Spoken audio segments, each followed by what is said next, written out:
আজকে আমরা চলে এসেছি পাকুড়িয়ার সালাসর ধামে।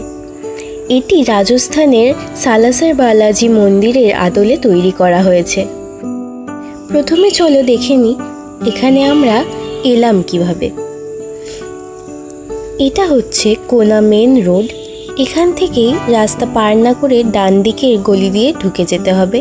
এই যে কিনলের কোম্পানি দেখতে পাচ্ছ, এখান থেকে সোজা আরেকটু গেলেই এই সালাসর ধাম। এইটা হচ্ছে ঢোকার গেটটা।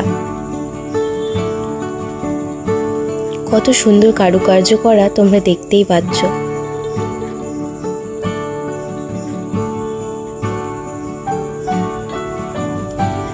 আর এটা হলো জুতো রাখার জায়গা। এখানেই জুতো খুলে রেখে তারপরে ভেতরে যাওয়া যাবে। এখানে শ্রীরাম, হনুমানজি, লক্ষণ এবং সীতামায়ের মূর্তি আপনারা দেখতে পাবেন।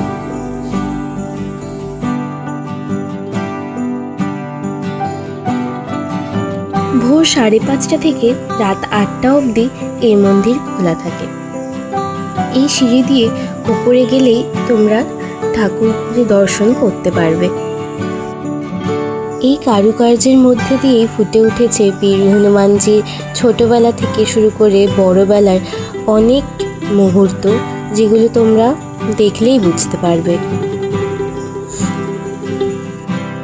মন্দিরের ভেতর ফটো তোলা নিষেধ আছে, তাই তোমাদের আর ঠাকুর দর্শনটা করাতে পারলাম না।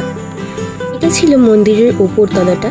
এবার চলো নিচটা দেখে আসি। সিঁড়ি দিয়ে নেমেই এখান থেকে বাঁ দিকে গেলে এই নিচের মন্দিরটায় তোমরা যেতে পারবে।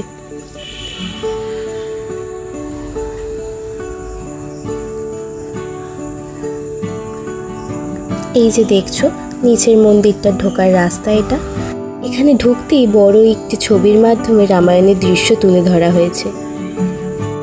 এবার আমরা বেরোনোর পথে, আর বেরোনোর রাস্তাতেই তোমরা দেখতে পাবে এইখানে একটা কুণ্ড আছে, আর 24 ঘন্টাই এখানে আগুন জ্বলতে থাকে। এছাড়াও এখানে টয়লেটের ব্যবস্থা এবং খাবার ব্যবস্থাও আছে। হাতে কিছুক্ষণ সময় নিয়ে তোমরাও এসে ঘুরে যেও। আশা করি তোমাদের খুবই ভালো লাগবে।